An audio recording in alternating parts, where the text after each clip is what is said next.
جو راہ حق پہ جو راہ حق میں چلے گئے ان پہ دل واروں جاں واروں، اس دیس کے ان رکھوالوں پہ میں کیا واروں کیا نہ واروں۔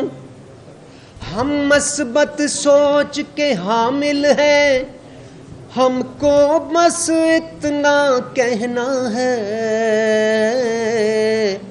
اس دیس کو قائم رہنا ہے، اس دیس کو قائم رہنا ہے، اس دیس کو قائم رہنا ہے، اس دیس کو قائم رہنا ہے۔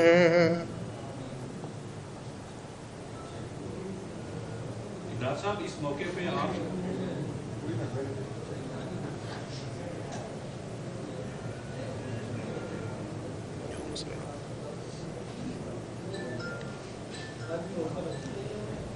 اس موقع پہ آپ نے کتنے نذرانے گائے پی ٹی آئی کے لیے، تو آپ یہ بتائیں گے کہ آپ کی وجہ سے کتنے لوگ جو ہیں وہ موٹیویٹ ہوئے آج تک، اور آپ کی جو پارٹی تھی وہ ایک دوسرے کے سامنے کھڑے ہو گئے جا کے، اور پھر 9 مئی کا واقعہ ہوا۔ تو آپ تو آرام سے آتے ہیں پارٹی یہاں پریس کانفرنس کرتے ہیں، 4 آنسو بہاتے ہیں، گھر چلے جاتے ہیں، تو جو ہزاروں کارکن آپ کی وجہ سے جیلوں میں پڑے ہیں ان کے لیے تو آنسو بہائیں گے، آپ کیا کہتے ہیں ان کے لیے؟ جو کارکنان ہمارے بے قصور ہیں ان کو ضرور فوراً چھوڑنا چاہیے، لیکن ساتھ ہی ساتھ جو اس میں ملوث ہیں ان کو بالکل سزا ملنی چاہیے اور قانون کے مطابق سزا ملنی چاہیے۔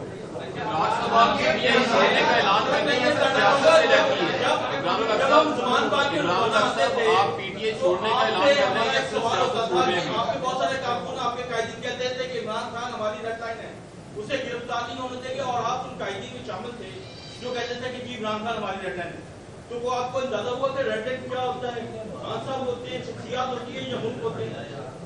پی ٹی آئی چھوڑ رہے ہیں، سیاست چھوڑ رہے ہیں، یہ بھی بتا دیجیے۔ جیسے میں نے کہا I'm parting ways with politics for now، اور آگے دیکھیں گے بعد میں کیا ہوتا ہے۔ ظاہر ہے جب پالیٹکس ہی چھوڑ دی تو پھر پی ٹی آئی اور نو پی ٹی آئی کا تو کوشچن ہی نہیں رہ گیا۔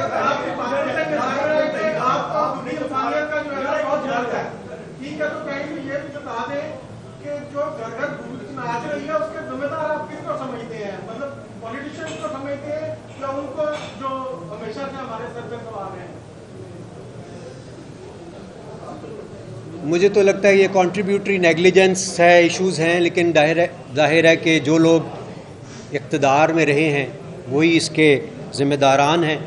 میں اب چونکہ پالیٹکس ہی جب چھوڑ رہا ہوں تو پولیٹیکل سٹیٹمنٹ کیا دینا اور کیا نہ دینا آپ لوگوں کے سب کے سامنے۔ پڑھنا ہمارے لیے کمپلسری ہوتا تھا، شہداء کی سٹوریز سن کے فخر محسوس کرتے تھے، راشد منہاس شہید ہوں یا میجر عزیز بھٹی شہید، وہ ہمارے ہیروز تھے، اور ہمیشہ یہی تصور کیا ہر مسلمان کی طرح کہ ہم بھی بڑے ہو کے فوج میں جائیں گے اور اللہ تعالیٰ شہادت کا رتبہ ہمیں دے گا۔ سو بچپن سے ہی برین کی بائیو کیمسٹری کے اندر اپنی آرمڈ فورسز کے ساتھ اور بالخصوص شہداء کرام کے ساتھ ایک جذباتی وابستگی جو ہے وہ ہماری رہی ہے، اور اتنی زیادہ کہ اس کی چھلک ہمارے ہر رویے سے نظر آتی رہی۔ مجھے یاد ہے میں حج کرنے گیا تو کسی نے کہا سب سے پہلے خانہ کعبہ کو دیکھنے جا رہے ہو تو یہ دعا کرنا کہ آج میں جو دعائیں کروں قبول ہو جائیں۔ مگر عجیب واقعہ یہ ہوا کہ جب میں گیا تو مجھے وہ یہ دعا بھی بھول گئی اور میں نے اپنے لیے شہادت کی دعا کی۔ یعنی وہ ایک چیز ذہن میں اور دل میں آپ کے ہوتا ہے، جو آپ پاکستان کے لیے محبت وہ ہمیشہ جو رہی، اسی طرح کی کوٹیشنز یاد کرنا۔ مجھے یاد ہے کسی نے کہا تھا کہ inspired man with courage, determination and conviction, they act in unison but die alone. Shahadat is their destiny and Nishan-e-Haidar only a symbolic recognition of a supreme sacrifice. یہی جذبہ، یہی محبت بچپن سے لے کے نوجوانی اور اس کے بعد تک کی زندگی میں اور الحمدللہ آج تک رہی۔ میں جب اللہ نے مجھے فیم دیا تو جو پاکستان کے لیے کچھ کرنے کا جذبہ تھا وہ آپ نے بھی دیکھا کہ سہارا فار لائف ٹرسٹ کے ذریعے hospital, medical college, cancer hospital, اور پھر میڈیکل کالج میں بھی اس کی ریفلیکشن آپ کو نظر آئے گی، کیونکہ نارووال کے جتنے بھی شہداء کرام ہیں ان کے بچوں کے لیے ہمارے سہارا کے جو میڈیکل کالج ہے اس میں تعلیم مفت ہے. یعنی ان کی سیٹس اسپیسیفک ہم نے کی ہوئی ہیں کہ اگر کسی شہید کا بچہ ہے تو اس کو مفت ہم پڑھائیں گے، حالانکہ 1 کروڑ سوا کروڑ روپیہ اس پہ خرچہ آتا ہے. جہاں جہاں شہداء کی تصویریں لگی ہوئی ہیں، میں جب گاؤں مختلف دیہات میں ہم کیمپین کے لیے جاتے تھے تو کسی کونے میں تصویر نظر آتی تھی اور آتی ہے تو ایک عادت ہے کہ میں اس کو سلوٹ کرتا ہوں، اور ایسے ہی آنکھوں میں پانی سا آ جاتا ہے کہ یار کتنا خوش قسمت تھا، اتنا بڑا اس نے رتبہ حاصل کیا. اور پھر عجیب واقعات ہوتے ہیں. ہر سال ہم سہارا کے میڈیکل کالج میں شہداء کی فیملیز کو بلاتے ہیں، فلیگ ریزنگ سیریمنی ہوتی ہے، ان کی فیملی کو تحفے تحائف دیے جاتے ہیں، ان کو نذرانہ عقیدت پیش کیا جاتا ہے. اور الحمدللہ وہ سلسلہ جاری ہے، اور آج سے نہیں ہے، 7-8 سال سے ہے. کبھی اس بارے میں بات نہیں ہوئی، مگر یہ وہ تھا جو میرا دل، جو ہمارے دل کے اندر ہوتا ہے، ہم اکثر اس کے حوالے سے بات نہیں کرتے.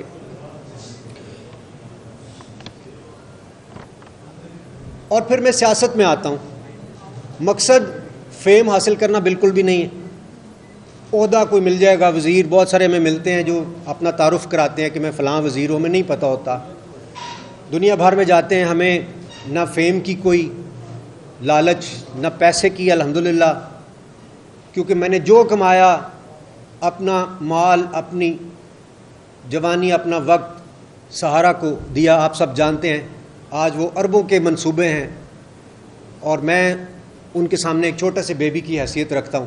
سہارا کو اللہ نے اتنی ترقی دی، اور یہ اس صورت میں ہوتا ہے جب آپ کچھ نہ کچھ دے رہے ہوتے ہیں.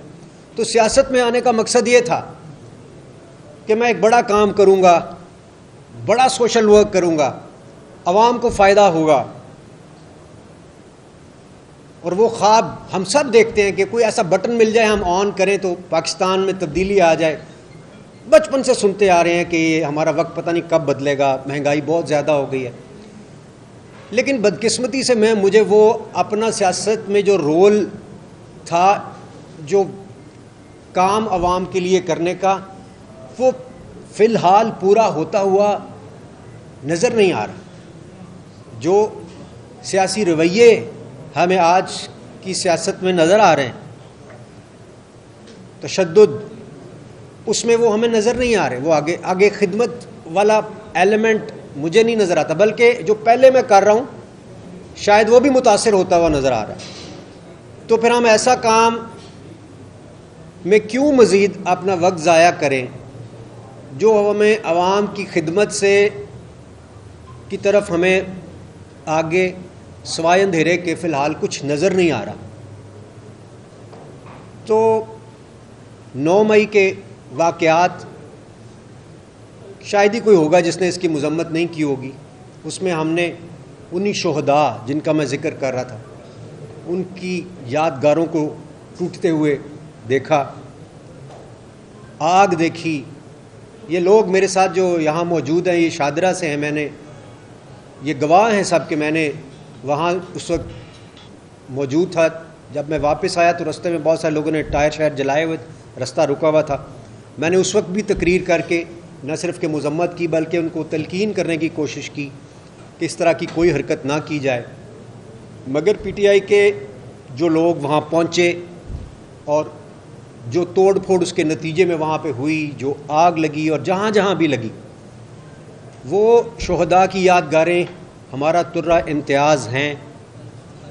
اور اس کی شدید تکلیف مجھے بھی ہے، ہم سب کو ہے، اور مجھے نہیں لگتا کہ ہم کہیں پہنچ رہے ہیں. اس طرح کے رویوں کے ساتھ اگر ہم آگے بڑھتے رہے تو پھر پاکستان آگے نہیں بڑھ سکتا۔ ان اللہ مع الصابرین، ہمیں ہمارا دین بہت کچھ سکھاتا ہے۔ میں یہ بھی ڈسکس کرتا رہا اپنے لیڈرز کے ساتھ کہ نبی کریم صلی اللہ علیہ وسلم صلح حدیبیہ بھی کرتے ہوئے ہمیں نظر آتے ہیں۔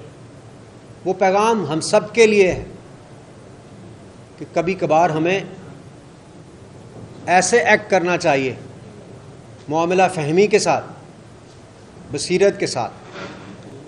میں ان شارٹ آگے بڑھتے ہوئے صرف اتنا کہوں گا کہ 9 مئی کے بدقسمت دن کے حوالے سے جو واقعات رونما ہوتے ہیں، اس کے نتیجے میں جو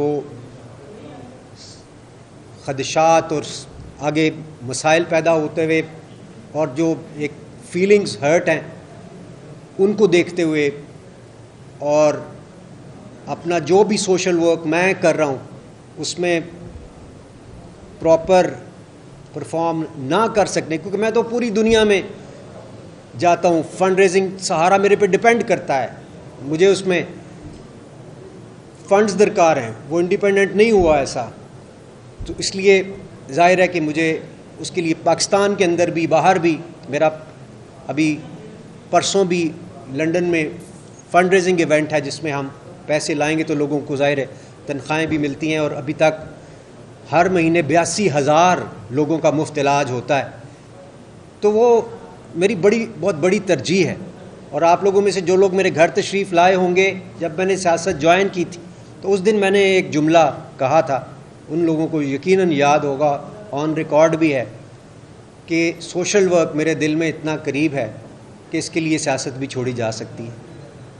آپ میں سے کئی لوگوں نے یہ کہا تھا کہ آپ نے ایک بڑی ویک پولیٹیکل سٹیٹمنٹ دی ہے، میں نے اس کے جواب میں یہ کہا تھا کہ ہو سکتا ہے ایک ویک پولیٹیکل سٹیٹمنٹ ہو، لیکن جو میرے دل میں تھا میں نے اس کا اظہار کیا ہے۔ ہمیں پاکستان کے لیے بڑا کچھ کرنا ہے، ہم کر سکتے ہیں۔ میں سمجھتا ہوں یہ ملک وسائل سے مالا مال ہے، جو فوج اور حکومت یا کہہ لیں کہ سول اور ملٹری ریلیشنز ہیں وہ ماں باپ کی طرح سے ہوتا ہے، عوام اولاد ہوتی ہیں، ان کے اچھے تعلقات عوام پہ خوشگوار اثرات مرتب کرتے ہیں۔ پاکستان رہنے کے لیے بنا ہے اور ہم میں سے ہر بندے کی ترجیح پاکستان ہونا چاہیے۔ ان کلمات کے ساتھ میں آخر میں یہ اعلان کرنا چاہتا ہوں کہ I am parting ways with politics for now, اور پھر اللہ کو جو منظور ہوا کل کسی نے نہیں دیکھا۔ ساتھ ہی ساتھ میں ابھی 15 منٹ پہلے میں نے کچھ لکھا ہے اور وہ میں آپ لوگوں کے ساتھ ترنم میں اگر شیئر کروں تو میرے جذبات کی شاید کسی حد تک عکاسی ممکن ہو۔